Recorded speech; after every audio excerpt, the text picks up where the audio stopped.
Okay, system មកទាំងអស់គ្នាថ្ងៃនេះពិសេសមែនទែនបានបាទបងប្រុសដែលគាត់ជំនាញខាង finger style guitar acoustic បាទលើគាត់មកតេស្តលេងជាមួយនឹង Lava Smart Guitar ជានេះដែលកំពុងផ្ទុះខ្លាំងនៅហូប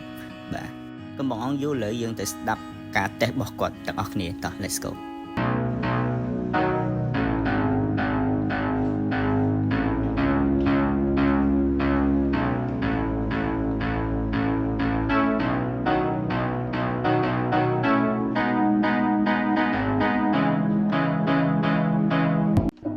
បើបងទាំងអស់គ្នាមានចំណារអារម្មណ៍បាទអាចមករកជាបាននៅហូបតម្លៃគឺពិសេសជូនបងមានធានាត្រឹមត្រូវជូនបងផងដែរអូខេអរគុណសម្រាប់ការទស្សនាវីដេអូនេះបាយបាយ